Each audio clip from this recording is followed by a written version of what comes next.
پسې وجاړي مړ شه داسې مړ شه چې وطن در پسې وجاړي خپل خو هسې جاړي چې پردي در پسې وجاړي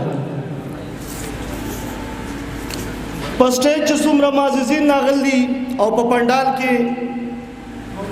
تاسو ټول ته په خیر راغلی وایم زما سره داسې سالباز نشته چې زه خدای بخلي عمران خان ته ډالۍ کم خو بهرحال د خپل ځپلي شوي قام نمایندګي به وکړم او یو څو خبرې به ستاسو سره شیر کوم عمران خان یو ډېر خوږ او غریب خویه انسان ټیک ده چې د هغه د نوم سره یوسفزی لیکلی شو خو هغه یوسفزی نه و یوازې هغه ګجرم و هغه عثمان خیلم و هغه وردګم و او هغه شلمانیم و شینواریم و هغه هر څه و هغه د دې خاورې د غریب ولس اواز و هغه د هغه خلکو اواز و چې کم د طبقاتي جبر لاندې راغلي خلکو د هغې اواز و هغه د دې خاورې اواز و د دې وطن اواز و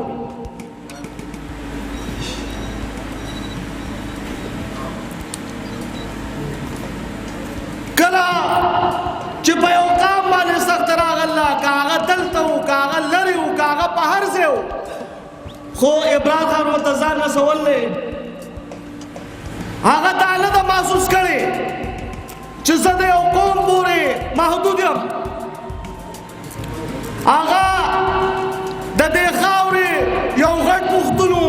د دې خاورې یو خان و د دې خاورې یو ملنګ و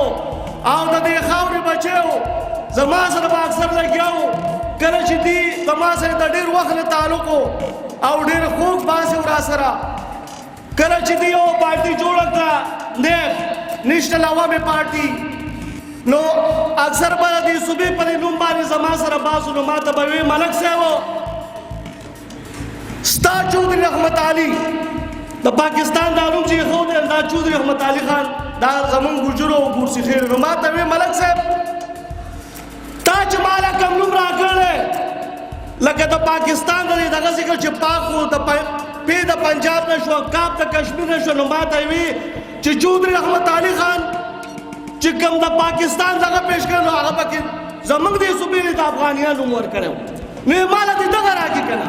زه پښتونخوا نه غواړم ماله دې دا راکړي زما مشرانو دعا به کوو الله پاک ته چې الله پاک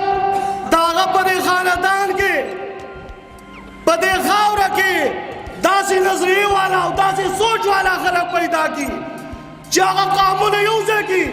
قومونو له عزت ورکړي ځکه نن سبا هر سړی پوره شو دی خو هر سړی د عزت او د احترام محتاج دی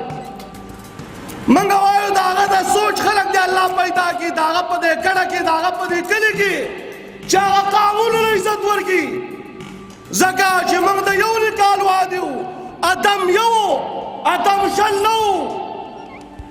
خو د انسانانو قسمونه بیا درې قسمه دي یو موږ تنبوزي لکه موږ هندوان عرب روسیان او انګریزان دا موږ د یو قسم خلک یو دویم هغه ذات چې بش ورته وایي هغه تور هغه بل قسم دی د انسانانو او دریم هغه چپلی پوزي منګورای چې ورته وایي موږ یو ادم ذات یو موږ به انسانیت له عزت ورکوو موږ به قانونو له عزت ورکوو چې داسې خلک چې د هغه نه وروسته بیا د هغه په مرګ باندې چې کوم دی هغه غمجني او هغه د خلکو په زړونو کې ټول عمر نه ژوند دی زه وایم عمران خان مړ نه دی هغه به ټول عمر د قومونو په زړه کې ژوند دی عمران خان د تاریخ حصه ده الله پاک دې هغه وبخي او موږ تاسو له دې الله پاک د زړه صبر راکړي زما ټول قوم د لغمان د امونه وایه د افغانستان نه او چې په کوم ځای زما ګوجر قوم موجود دی نو هغه په هغه پسې غمجن دی هغه خو موږ ته پته ده چې هغه په کوم ځای کې زموږ په کار راغلی دی کوم ځای کې موږ هغه ته اواز کړی دی موږ ته لکه د خپل رور ولاړ دی. ډېره مننه. دغه څو خبرې مو کړې. شکریه. السلام علیکم.